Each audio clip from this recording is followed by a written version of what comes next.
بسم اللہ الرحمن الرحیم۔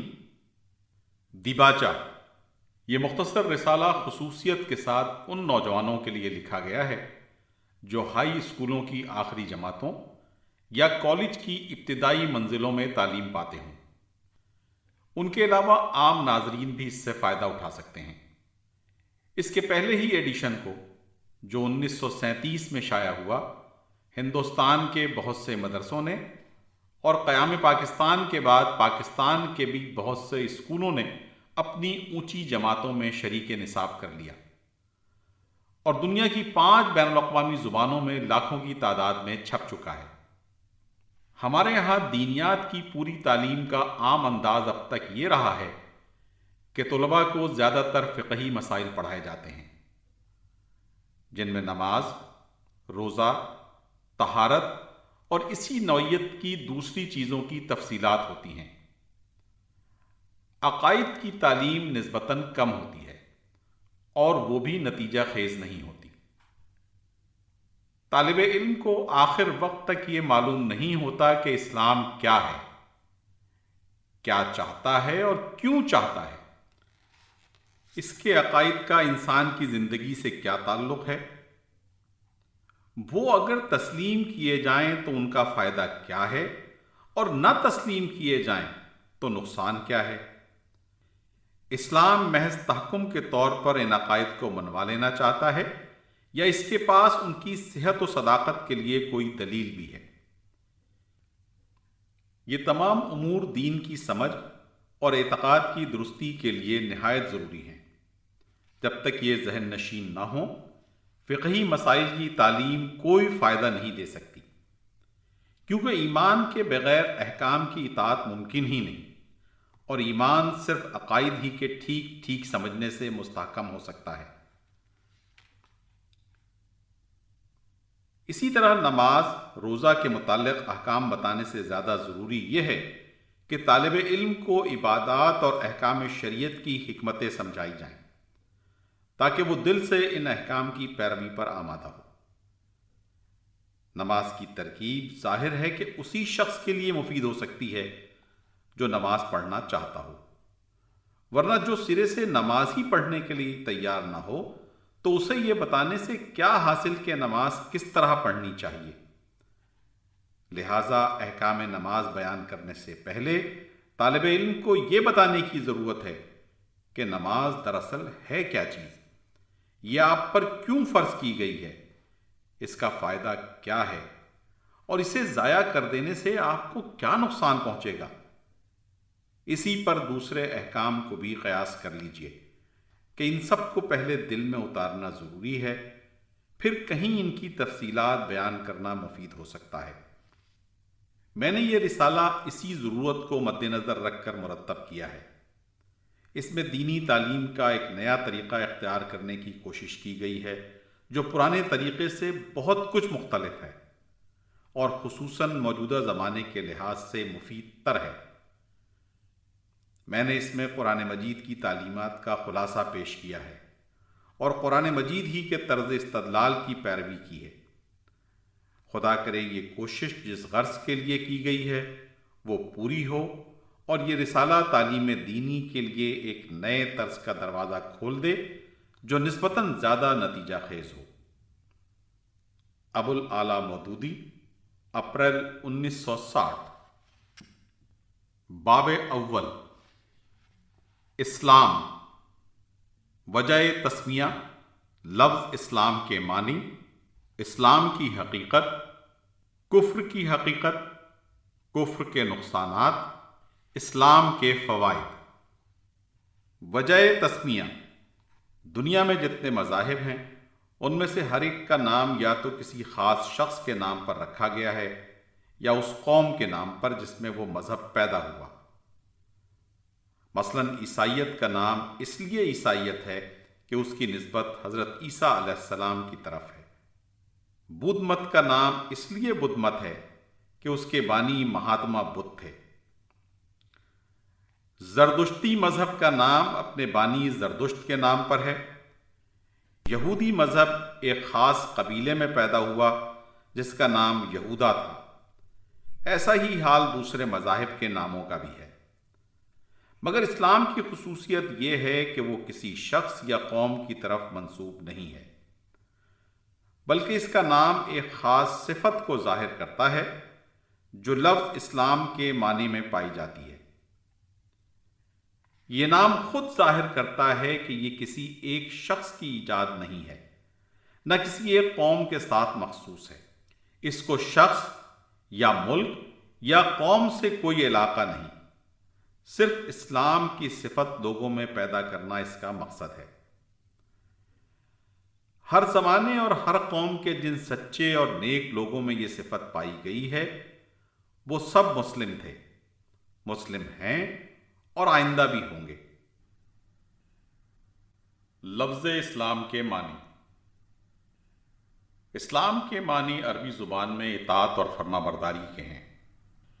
مذہب اسلام کا نام اسلام اس لیے رکھا گیا ہے کہ یہ اللہ کی اطاعت اور فرما برداری ہے۔ اسلام کی حقیقت۔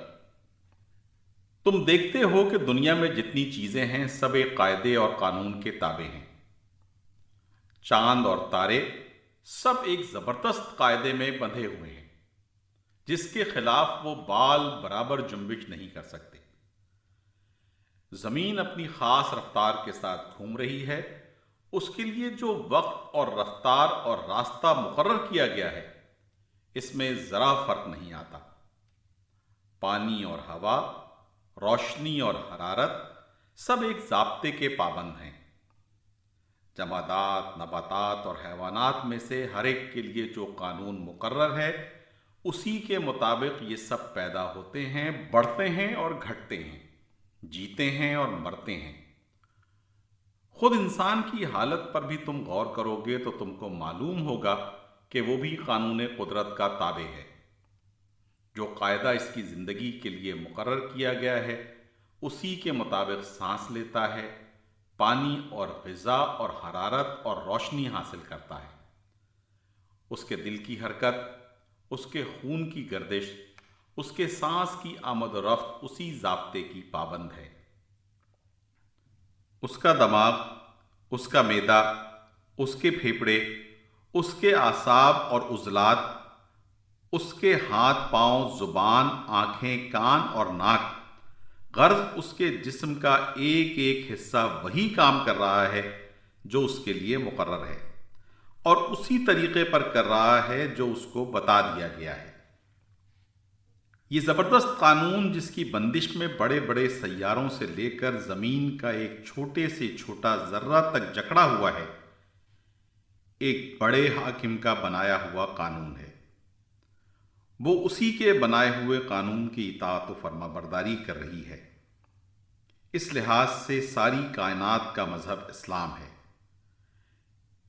کیونکہ ہم اوپر بیان کر چکے ہیں کہ خدا کی اطاعت اور فرما برداری ہی کو اسلام کہتے ہیں۔ سورج، چاند اور تارے سب مسلم ہیں، زمین بھی مسلم ہے، ہوا اور پانی اور روشنی بھی مسلم ہیں، درخت اور پتھر اور جانور بھی مسلم ہیں، اور وہ انسان بھی جو خدا کو نہیں پہچانتا اور خدا کا انکار کرتا ہے، یا جو خدا کے سوا دوسروں کو پوجتا ہے اور خدا کے ساتھ دوسروں کو شریک کرتا ہے، ہاں وہ بھی اپنی فطرت اور طبیعت کے لحاظ سے مسلم ہی ہے، کیونکہ اس کا پیدا ہونا، زندہ رہنا اور مرنا سب کچھ خدائی قانون ہی کے ماتحت ہے۔ اس کے تمام اعضاء اور اس کے جسم کے ایک ایک رونگٹے کا مذہب اسلام ہے، کیونکہ وہ سب خدائی قانون کے مطابق بنتے اور بڑھتے اور حرکت کرتے ہیں۔ حتیٰ کہ اس کی وہ زبان بھی اصل میں مسلم ہے جس سے وہ نادانی کے ساتھ شرک اور کفر کے خیالات ظاہر کرتا ہے۔ اس کا وہ سر بھی پیدائشی مسلم ہے جس کو وہ زبردستی خدا کے سوا دوسروں کے سامنے جھکاتا ہے۔ اس کا وہ دل بھی فطرتاً مسلم ہے جس میں وہ بے علمی کی وجہ سے خدا کے سوا دوسروں کی عزت اور محبت رکھتا ہے، کیونکہ یہ سب چیزیں خدائی قانون کی فرما بردار ہیں اور ان کی ہر جنبش خدا ہی کے قانون کے ماتحت ہوتی ہے۔ اب ایک دوسرے پہلو سے دیکھو، انسان کی ایک حیثیت تو یہ ہے کہ وہ دیگر مخلوقات کی طرح قانون قدرت کے زبردست قاعدوں سے جکڑا ہوا ہے اور ان کی پابندی پر مجبور ہے۔ دوسری حیثیت یہ ہے کہ وہ عقل رکھتا ہے، سوچنے، سمجھنے اور رائے قائم کرنے کی قوت رکھتا ہے، اور اپنے اختیار سے ایک بات کو مانتا ہے، دوسری بات کو نہیں مانتا، ایک طریقے کو پسند کرتا ہے، دوسرے طریقے کو پسند نہیں کرتا۔ زندگی کے معاملات میں اپنے ارادے سے خود ایک ضابطہ بناتا ہے یا دوسروں کے بنائے ہوئے ضابطے کو اختیار کرتا ہے۔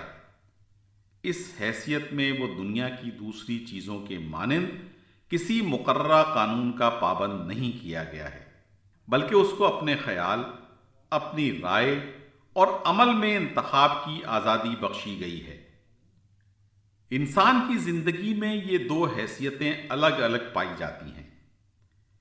پہلی حیثیت میں وہ دنیا کی تمام دوسری چیزوں کے ساتھ پیدائشی مسلم ہے اور مسلم ہونے پر مجبور ہے، جیسا کہ ابھی تم کو معلوم ہو چکا ہے۔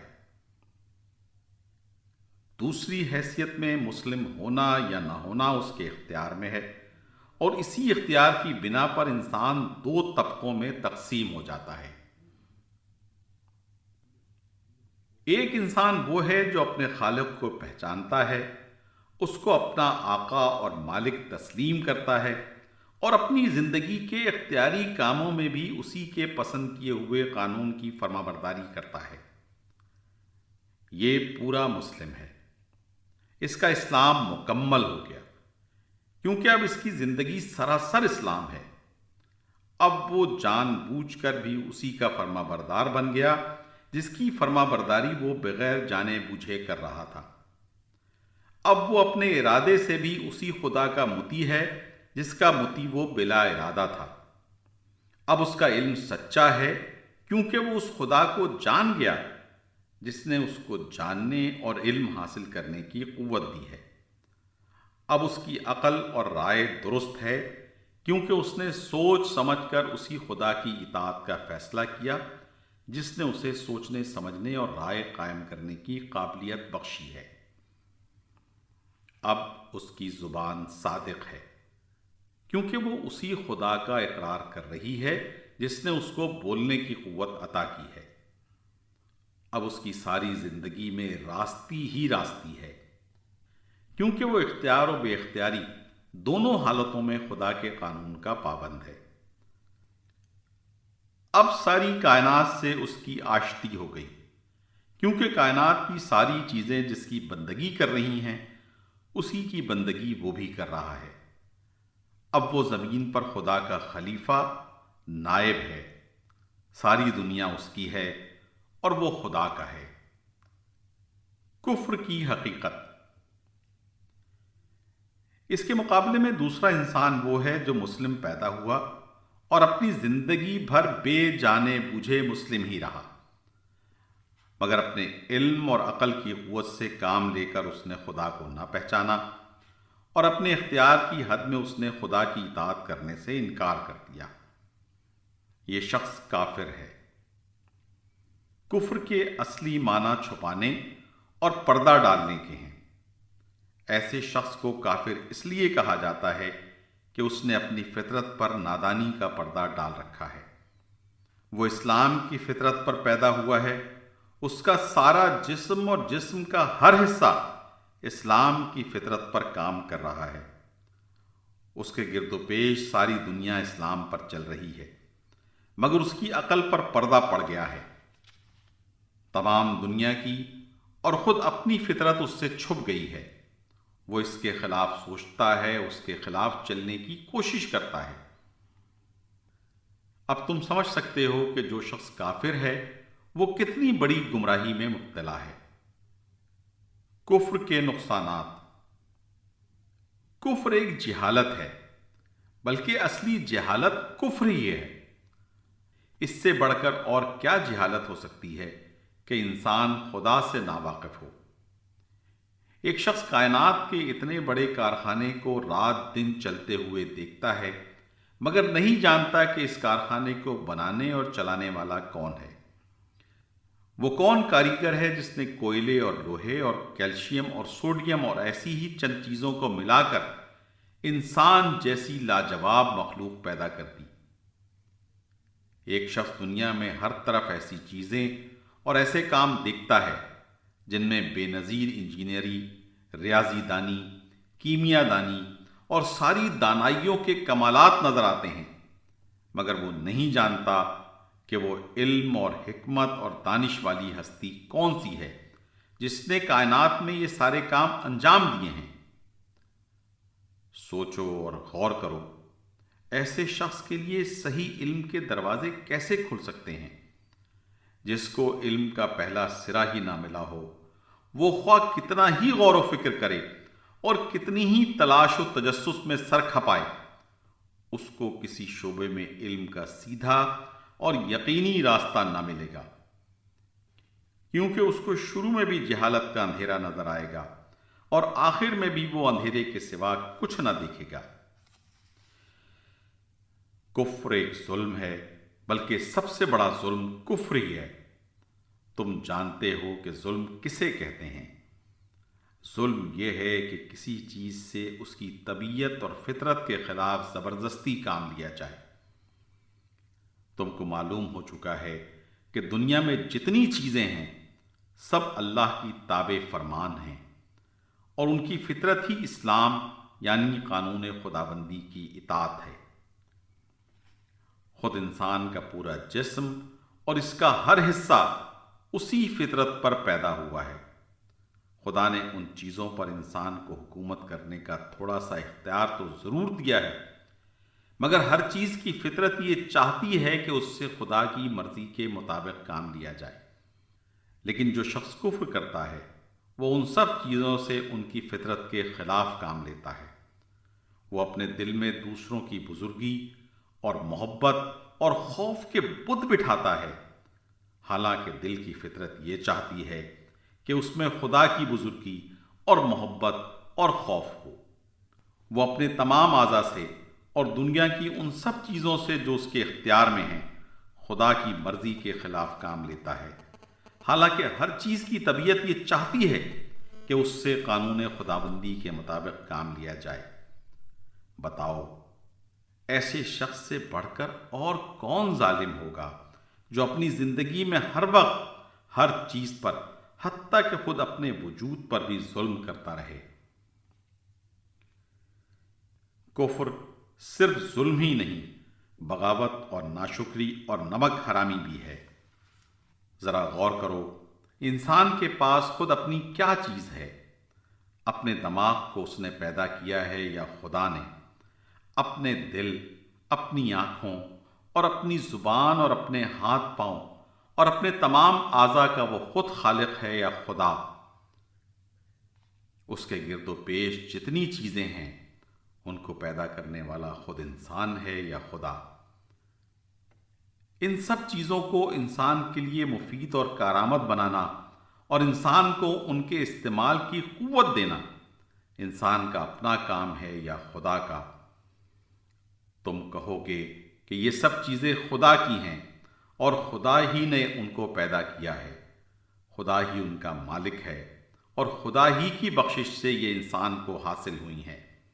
جب اصل حقیقت یہ ہے تو اس سے بڑا باغی کون ہوگا جو خدا کے دیے ہوئے دماغ سے خدا ہی کے خلاف سوچنے کی خدمت دے، خدا کے بخشے ہوئے دل میں خدا ہی کے خلاف خیالات رکھے۔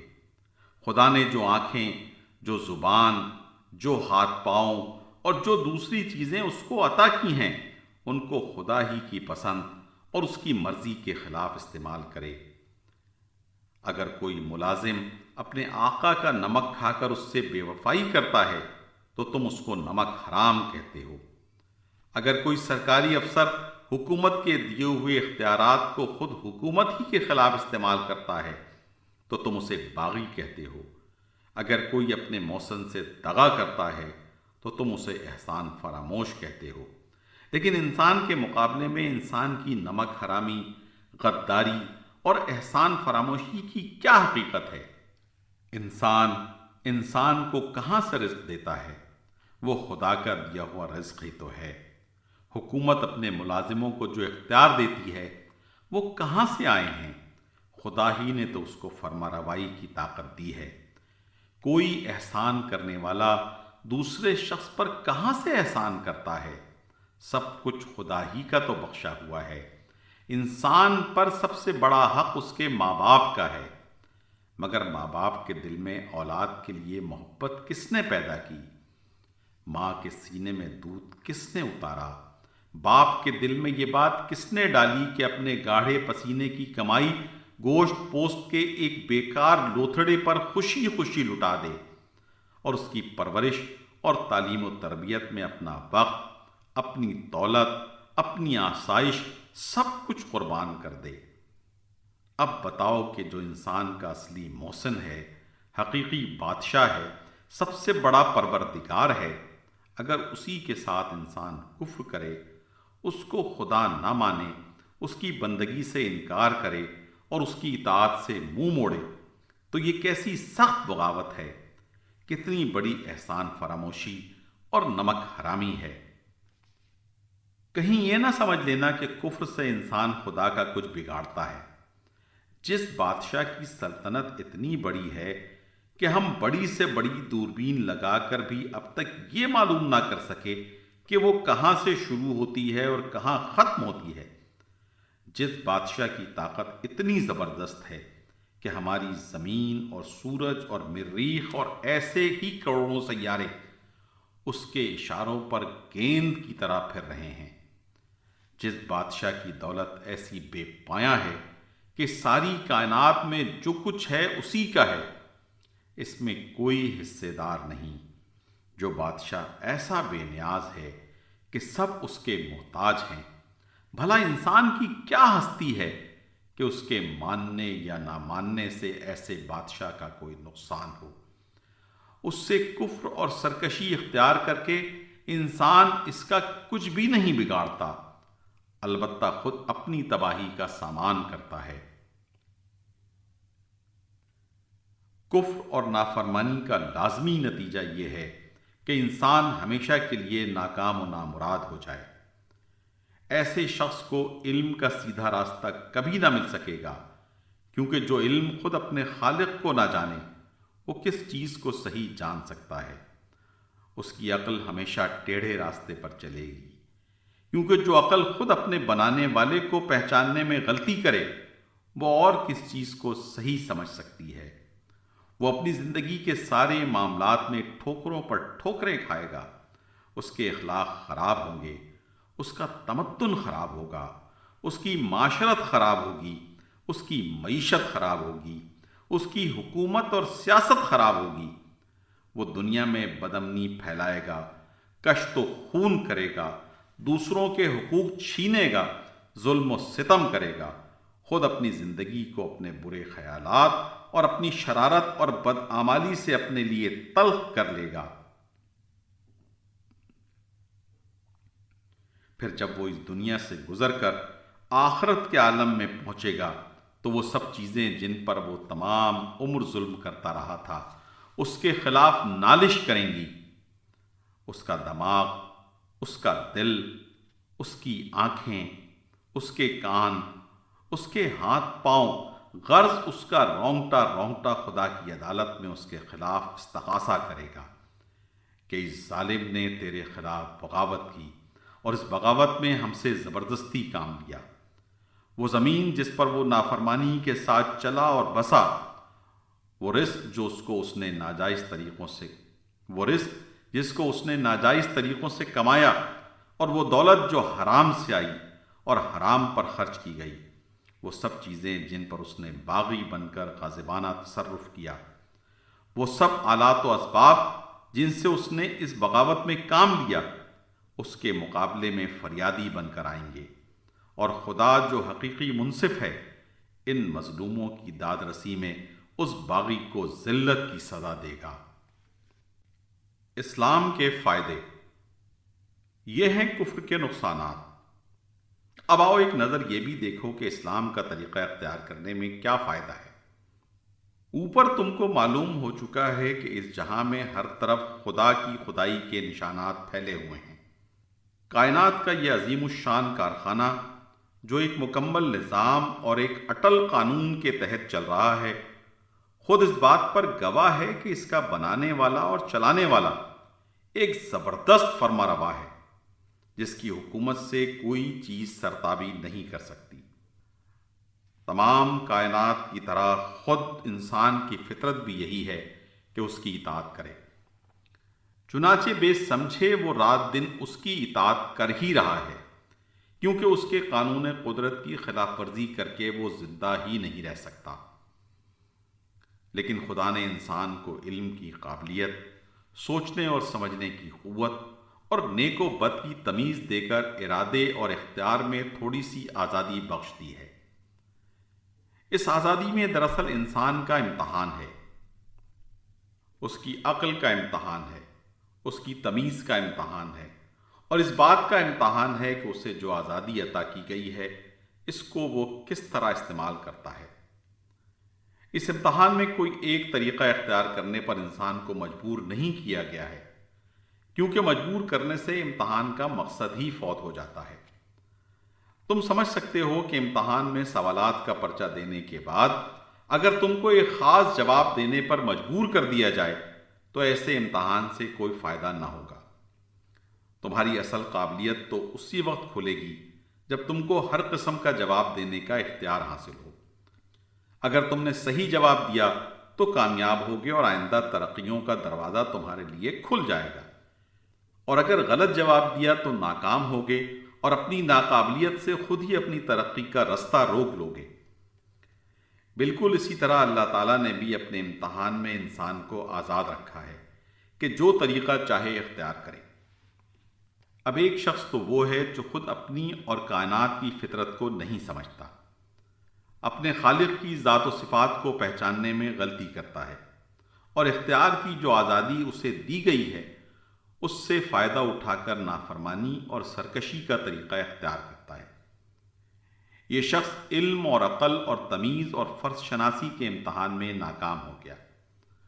اس نے خود ثابت کر دیا کہ وہ ہر حیثیت سے ادنا درجے کا آدمی ہے، لہٰذا اس کا وہی انجام ہونا چاہیے جو تم نے اوپر دیکھ لیا۔ اس کے مقابلے میں ایک دوسرا شخص ہے جو اس امتحان میں کامیاب ہو گیا۔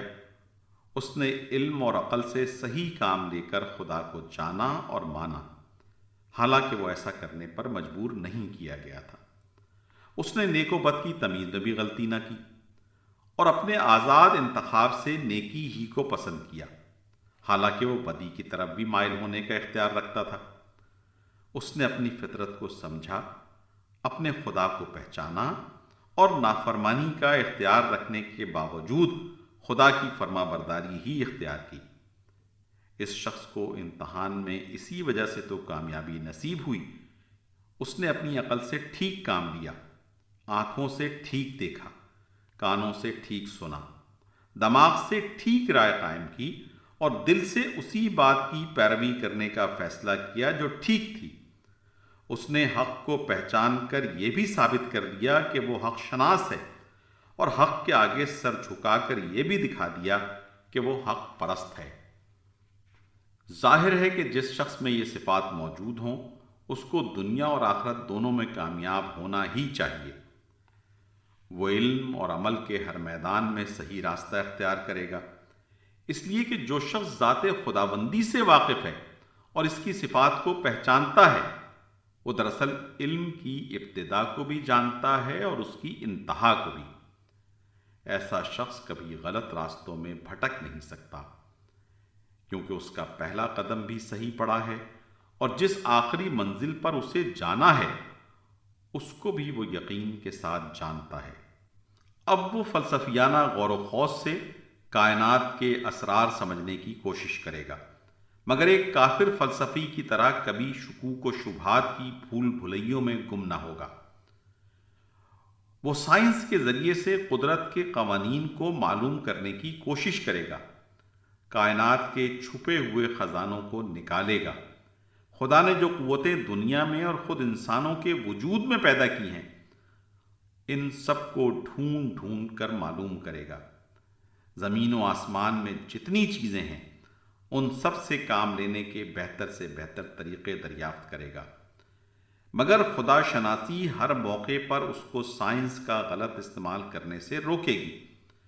وہ کبھی اس غلط فہمی میں نہ پڑے گا کہ میں ان چیزوں کا مالک ہوں، میں نے فطرت پر فتح پا لی ہے، میں اپنے نفع کے لیے سائنس سے مدد دوں گا، دنیا کو زیر و زبر کر دوں گا، لوٹ مار اور کشت و خون کر کے اپنی طاقت کا سکہ سارے جہان میں بٹھا دوں گا۔ یہ ایک کافر سائنسدان کا کام ہے۔ مسلم سائنسدان جتنا زیادہ سائنس پر عبور حاصل کرے گا، اتنا ہی زیادہ خدا پر اس کا یقین بڑھے گا، اور اتنا ہی زیادہ وہ خدا کا شکر گزار بندہ بنے گا۔ اس کا عقیدہ یہ ہوگا کہ میرے مالک نے میری قوت اور میرے علم میں جو اضافہ کیا ہے، اس سے میں اپنی اور تمام انسانوں کی بھلائی کے لیے کوشش کروں گا، اور یہی اس کا صحیح شکریہ ہے۔ اسی طرح تاریخ، معاشیات، سیاسیات، قانون اور دوسرے علوم و فنون میں بھی ایک مسلم اپنی تحقیق اور جد و جہد کے لحاظ سے ایک کافر کے مقابلے میں کم نہ رہے گا، مگر دونوں کی نظر میں بڑا فرق ہوگا۔ مسلم ہر علم کا مطالعہ صحیح نظر سے کرے گا، صحیح مقصد کے لیے کرے گا اور صحیح نتیجے پر پہنچے گا۔ تاریخ میں وہ انسان کے گزشتہ تجربوں سے ٹھیک ٹھیک سبق لے گا، قوموں کی ترقی و تنزل کے صحیح اسباب معلوم کرے گا، ان کی تہذیب و تمدن کی مفید چیزیں دریافت کرے گا، ان کے نیک دل لوگوں کے حالات سے فائدہ اٹھائے گا، اور ان تمام چیزوں سے بچے گا جن کی بدولت پچھلی قومیں تباہ ہو گئیں۔ معاشیات میں دولت کمانے اور خرچ کرنے کے ایسے طریقے معلوم کرے گا جس سے تمام انسانوں کا بھلا ہو، نہ یہ کہ ایک کا فائدہ اور بہتوں کا نقصان ہو۔ سیاسیات میں اس کی تمام توجہ اس طرف ہوگی کہ دنیا میں امن، عدل اور انصاف اور نیکی و شرافت کی حکومت ہو۔ کوئی شخص یا کوئی جماعت خدا کے بندوں کو اپنا بندہ نہ بنائے۔ حکومت اور اس کی تمام طاقتوں کو خدا کی امانت سمجھا جائے اور بندگان خدا کی بہتری کے لیے استعمال کیا جائے۔ قانون میں وہ اس نظر سے غور کرے گا کہ عدل و انصاف کے ساتھ لوگوں کے حقوق مقرر کیے جائیں اور کسی صورت سے کسی پر ظلم نہ ہونے پائے۔ مسلم کے اخلاق میں خدا ترسی، حق شناسی اور راست بازی ہوگی۔ وہ دنیا میں یہ سمجھ کر رہے گا کہ سب چیزوں کا مالک خدا ہے، میرے پاس اور سب انسانوں کے پاس جو کچھ ہے خدا ہی کا دیا ہوا ہے۔ میں کسی چیز کا، حتیٰ کہ خود اپنے جسم اور جسمانی قوتوں کا بھی مالک نہیں ہوں۔ سب کچھ خدا کی امانت ہے، اور اس امانت میں تصرف کرنے کا جو اختیار مجھ کو دیا گیا ہے، اس کو خدا ہی کی مرضی کے مطابق استعمال کرنا چاہیے۔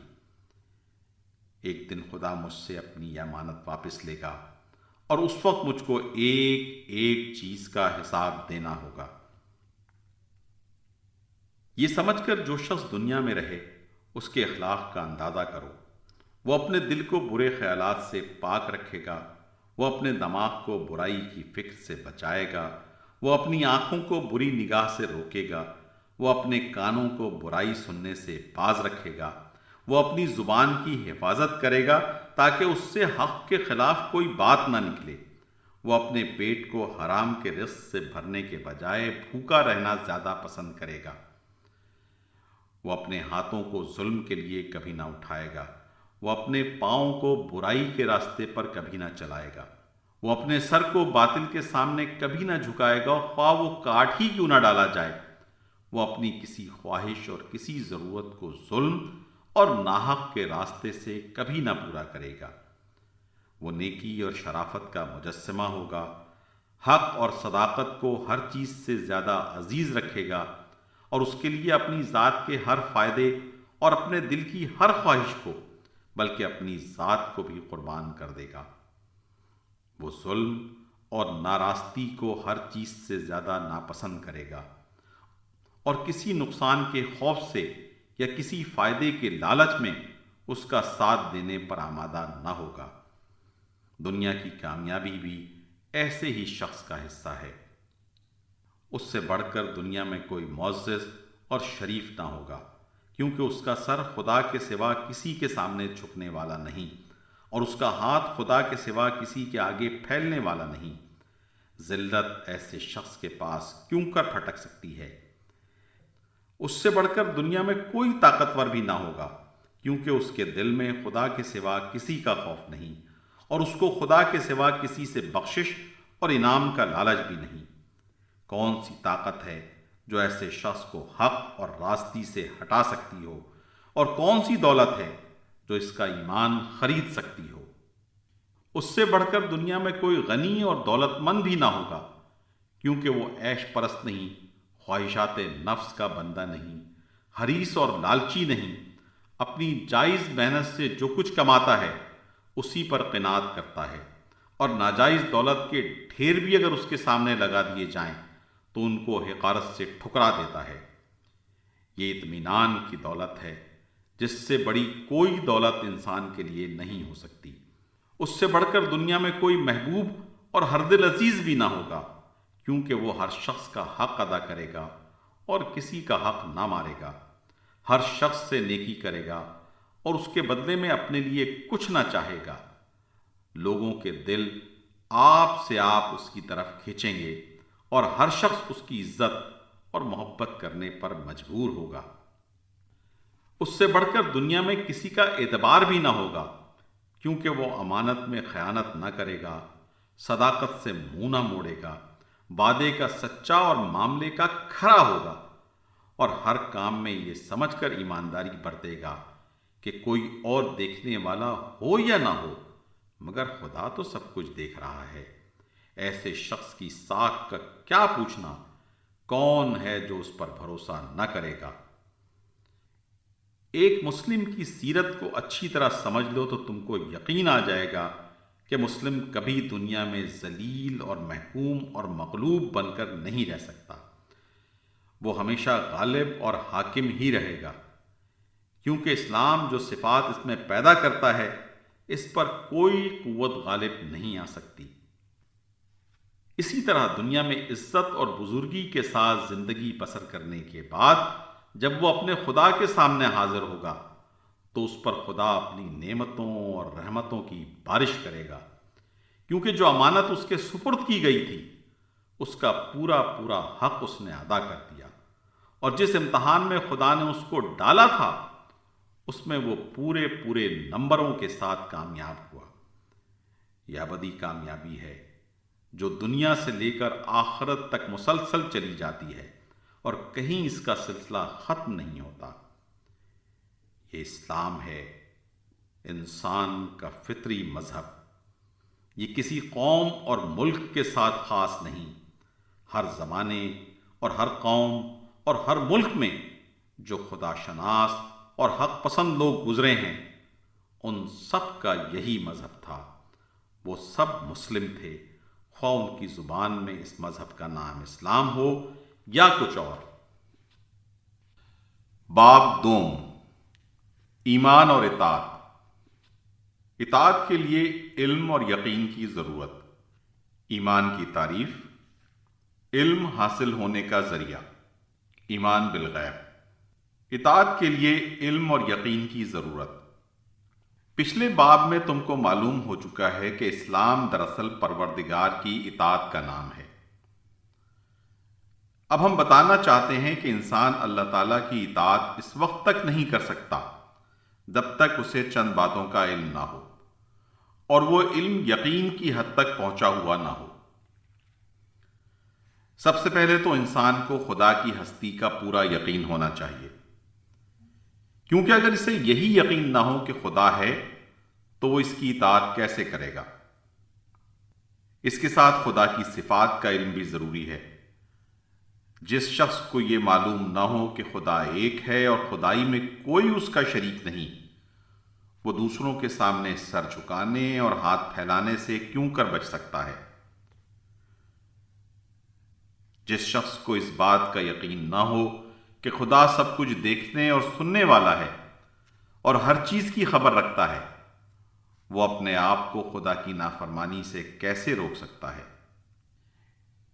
اس بات پر جب تم غور کرو گے تو تم کو معلوم ہوگا کہ خیالات اور اخلاق اور اعمال میں اسلام کے راستے پر چلنے کے لیے انسان میں جن صفات کا ہونا ضروری ہے، وہ صفات اس وقت تک پیدا نہیں ہو سکتی جب تک کہ اس کو خدا کی صفات کا ٹھیک ٹھیک علم نہ ہو، اور یہ علم بھی محض جان لینے کی حد تک نہ رہے، بلکہ اس کو یقین کے ساتھ دل میں بیٹھ جانا چاہیے تاکہ انسان کا دل اس کے مخالف خیالات سے اور اس کی زندگی اس علم کے خلاف عمل کرنے سے محفوظ رہے۔ اس کے بعد انسان کو یہ بھی معلوم ہونا چاہیے کہ خدا کی مرضی کے مطابق زندگی بسر کرنے کا صحیح طریقہ کیا ہے، کس بات کو خدا پسند کرتا ہے تاکہ اس سے اختیار کیا جائے، اور کس بات کو خدا ناپسند کرتا ہے تاکہ اس سے پرہیز کیا جائے۔ اس غرض کے لیے ضروری ہے کہ انسان کو خدائی قانون اور خدائی ضابطے سے پوری واقفیت ہو، اس کے متعلق وہ پورا یقین رکھتا ہو کہ یہی خدائی قانون اور خدائی ضابطہ ہے اور اسی کی پیروی سے خدا کی خوشنودی حاصل ہو سکتی ہے، کیونکہ اگر اس کو سرے سے علم ہی نہ ہو تو وہ اطاعت کس چیز کی کرے گا، اور اگر علم تو ہو لیکن پورا یقین نہ ہو یا دل میں یہ خیال ہو کہ اس قانون اور اس ضابطے کے سوا دوسرا قانون اور ضابطہ بھی درست ہو سکتا ہے، تو اس کی ٹھیک ٹھیک پابندی کیسے کر سکتا ہے؟ پھر انسان کو یہ بھی معلوم ہونا چاہیے کہ خدا کی مرضی کے خلاف چلنے اور اس کے پسند کیے ہوئے ضابطے کی اطاعت نہ کرنے کا انجام کیا ہے، اور اس کی فرما برداری کرنے کا انعام کیا ہے۔ اس غرض کے لیے ضروری ہے کہ اسے آخرت کی زندگی کا، خدا کی عدالت میں پیش ہونے کا، نافرمانی کی سزا پانے کا اور فرما برداری پر انعام پانے کا پورا علم اور یقین ہو۔ جو شخص آخرت کی زندگی سے ناواقف ہے وہ اطاعت اور نافرمانی دونوں کو بے نتیجہ سمجھتا ہے۔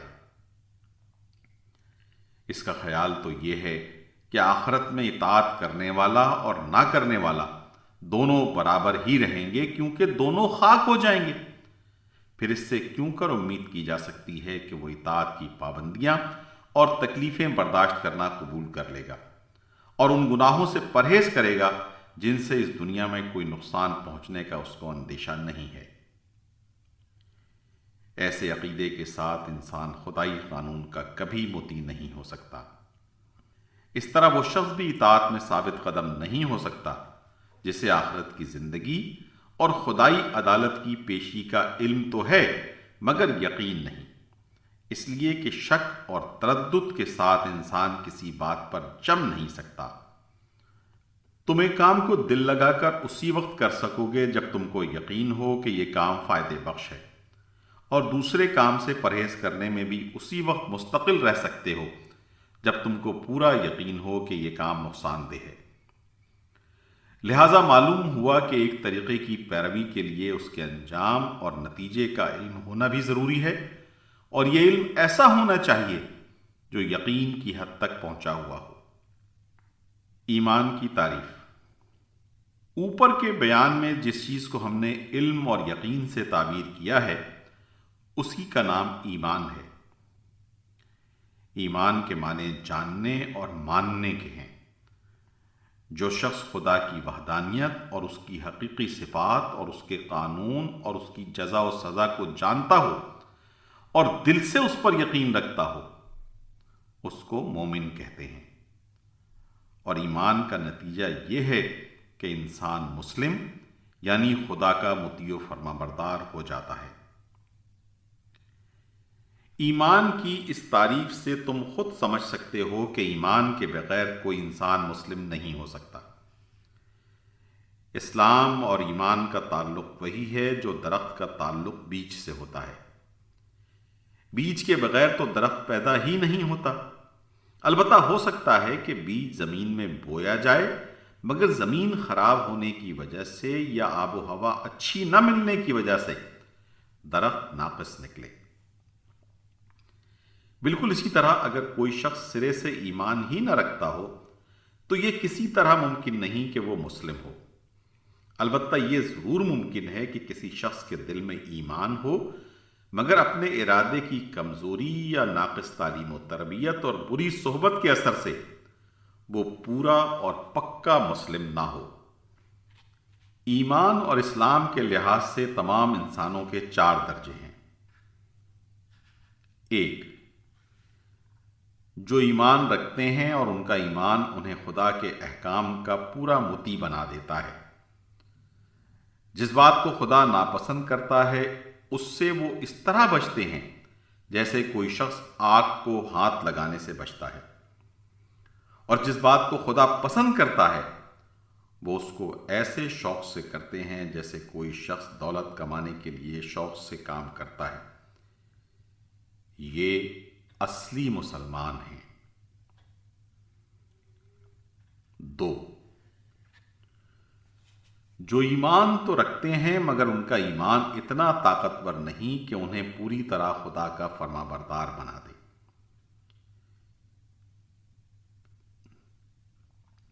یہ اگرچہ کمتر درجے کے لوگ ہیں لیکن بہرحال مسلم ہیں۔ یہ اگر نافرمانی کرتے ہیں تو اپنے جرم کے لحاظ سے سزا کے مستحق ہیں، مگر ان کی حیثیت مجرم کی ہے، باغی کی نہیں ہے، اس لیے کہ یہ بادشاہ کو بادشاہ مانتے ہیں اور اس کے قانون کو قانون تسلیم کرتے ہیں۔ 3، وہ جو ایمان نہیں رکھتے مگر بظاہر ایسے عمل کرتے ہیں جو خدائی قانون کے مطابق نظر آتے ہیں، یہ دراصل باغی ہیں۔ ان کا ظاہری نیک عمل حقیقت میں خدا کی اطاعت اور فرما برداری نہیں ہے، اس لیے اس کا کچھ اعتبار نہیں۔ ان کی مثال ایسے شخص کی سی ہے جو بادشاہ کو بادشاہ نہیں مانتا اور اس کے قانون کو قانون ہی نہیں تسلیم کرتا۔ یہ شخص اگر بظاہر ایسا عمل کر رہا ہو جو قانون کے خلاف نہ ہو تو تم یہ نہیں کہہ سکتے کہ وہ بادشاہ کا وفادار اور اس کے قانون کا پیرو ہے۔ اس کا شمار تو بہرحال باغیوں ہی میں ہوگا۔ ریپیٹ کر رہا ہوں، اس کا شمار تو بہرحال باغیوں ہی میں ہوگا۔ 4، وہ جو ایمان بھی نہیں رکھتے اور عمل کے لحاظ سے بھی شریر اور بدکار ہیں، یہ سب سے بدتر درجے کے لوگ ہیں، کیونکہ یہ باغی بھی ہیں اور مفسد بھی۔ انسانی طبقوں کی اس تقسیم سے یہ بات ظاہر ہو جاتی ہے کہ ایمان ہی پر دراصل انسان کی کامیابی کا انحصار ہے۔ اسلام خواہ وہ کامل ہو یا ناقص صرف ایمان کے بیچ سے پیدا ہوتا ہے۔ جہاں ایمان نہ ہوگا وہاں ایمان کی جگہ کفر ہوگا، جس کے دوسرے معنی خدا سے بغاوت کے ہیں، خواہ وہ برتر درجے کی بغاوت ہو یا کمتر درجے کی۔ علم حاصل ہونے کا ذریعہ۔ اطاعت کے لیے ایمان کی ضرورت تو تم کو معلوم ہو گئی۔ اب سوال یہ ہے کہ خدا کی صفات اور اس کے پسندیدہ قانون اور آخرت کی زندگی کے متعلق صحیح علم جس پر یقین کیا جا سکے کس ذریعے سے حاصل ہو سکتا ہے۔ پہلے ہم بیان کر چکے ہیں کہ کائنات میں ہر طرف خدا کی کاریگری کے آثار پھیلے ہوئے ہیں، جو اس بات پر گواہی دے رہے ہیں کہ اس کارخانے کو ایک ہی کاریگر نے بنایا ہے اور وہی اس کو چلا رہا ہے۔ ان آثار میں اللہ تعالیٰ کی تمام صفات کے جلوے نظر آتے ہیں، اس کی حکمت، اس کا علم، اس کی قدرت، اس کا رحم، اس کی پروردگاری، اس کا قہر۔ غرض کون سی صفت ہے جس کی شان اس کے کاموں میں نمایاں نہیں ہے؟ مگر انسان کی عقل اور اس کی قابلیت میں ان چیزوں کے دیکھنے اور سمجھنے میں اکثر غلطی کی ہے۔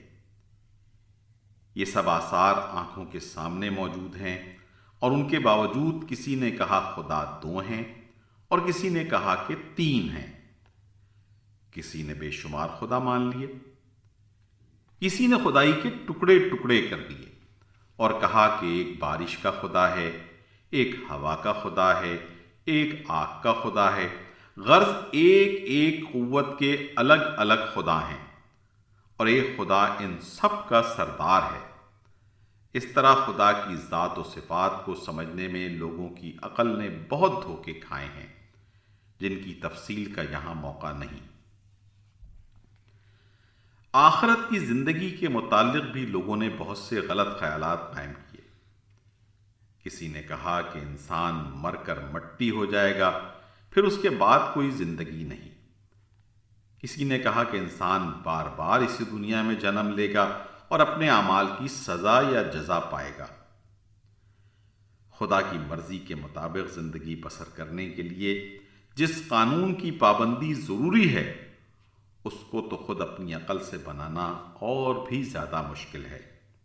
اگر انسان بہت صحیح عقل رکھتا ہو اور اس کی علمی قابلیت نہایت اعلیٰ درجے کی ہو، تب بھی سالہ سال کے تجربے اور غور و خوض کے بعد وہ کسی حد تک ان باتوں کے متعلق رائے قائم کر سکے گا، اور پھر بھی اس کو کامل یقین نہ ہوگا کہ اس نے پورا حق معلوم کر لیا ہے۔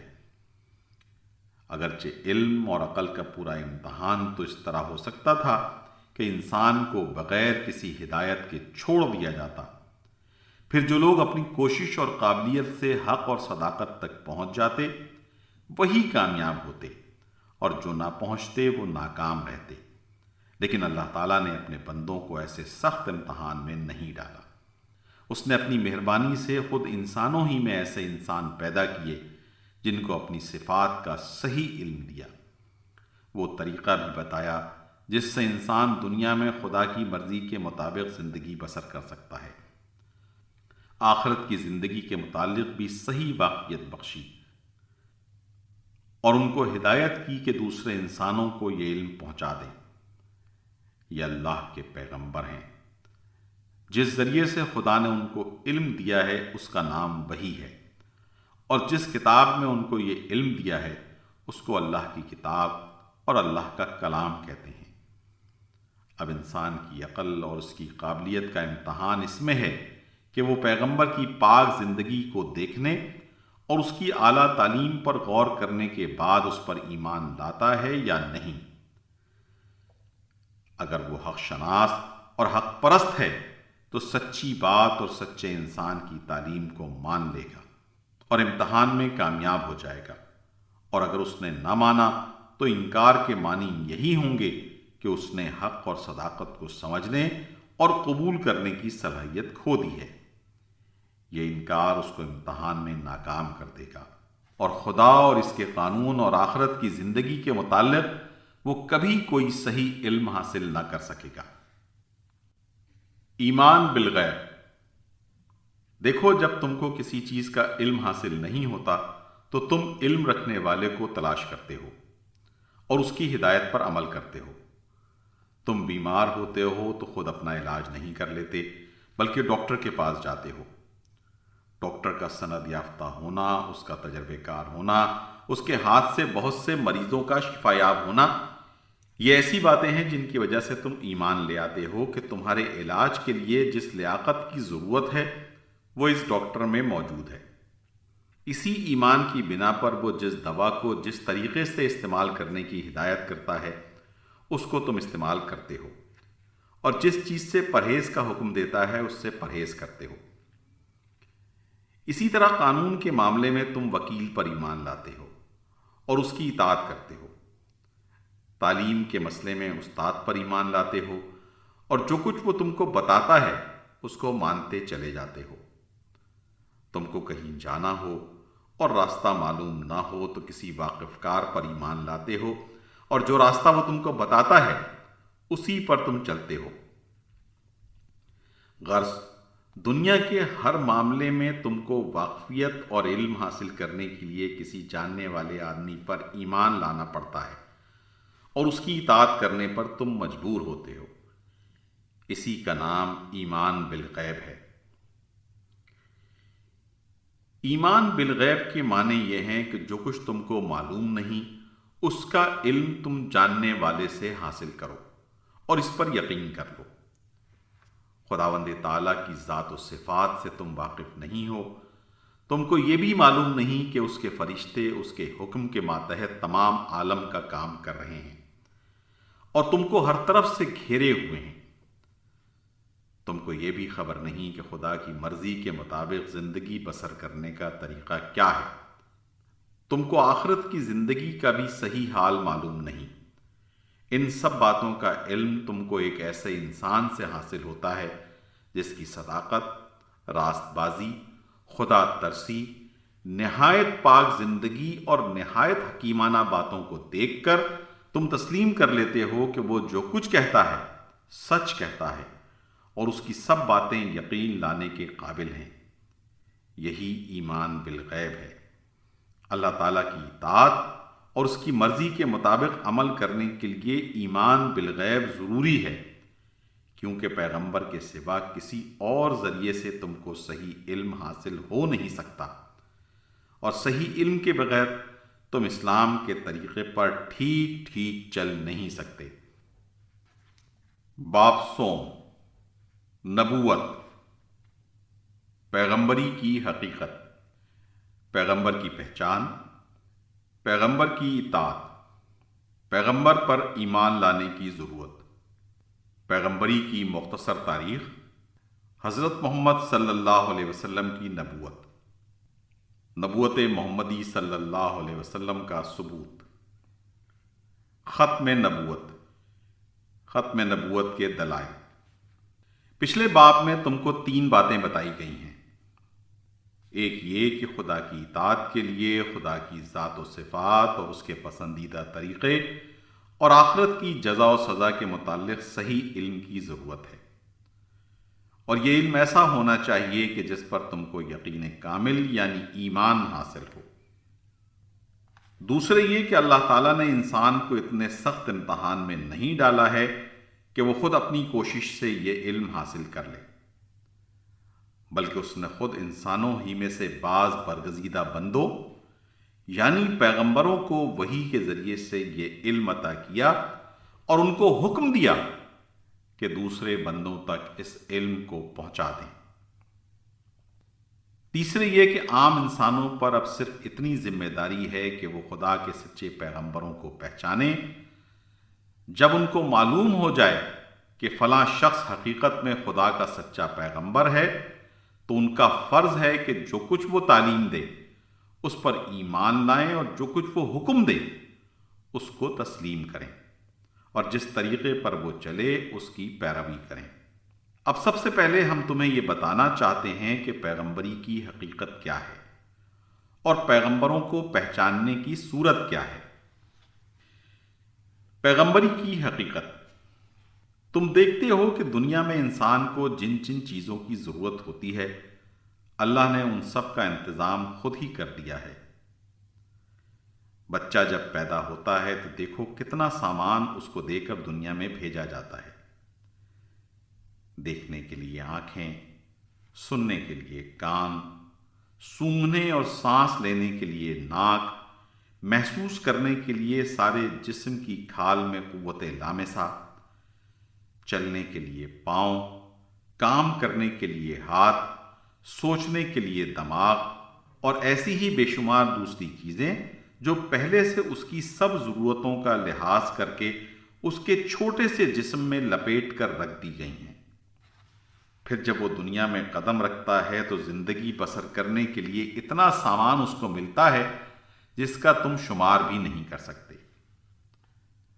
ہوا ہے، روشنی ہے، حرارت ہے، پانی ہے، زمین ہے، ماں کے سینے میں پہلے سے دودھ موجود ہے، ماں اور باپ اور عزیزوں حتیٰ کہ غیروں کے دلوں میں بھی اس کی محبت اور شفقت پیدا کر دی گئی ہے جس سے اس کو پالا پوسا جاتا ہے۔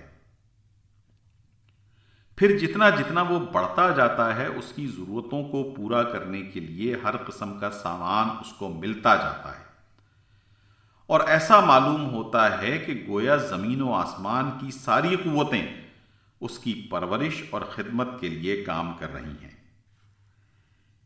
اس کے بعد اور آگے بڑھو۔ دنیا میں کام کرنے کے لیے جتنی قابلیتوں کی ضرورت ہے وہ سب انسان کو دی گئی ہیں۔ جسمانی قوت، عقل، سمجھ بوجھ، گویائی اور ایسی ہی بہت سی قابلیتیں تھوڑی یا بہت ہر انسان میں موجود ہیں۔ لیکن یہاں اللہ تعالیٰ نے عجیب انتظام کیا ہے۔ ساری قابلیتیں سب انسانوں کو یکساں نہیں دیں۔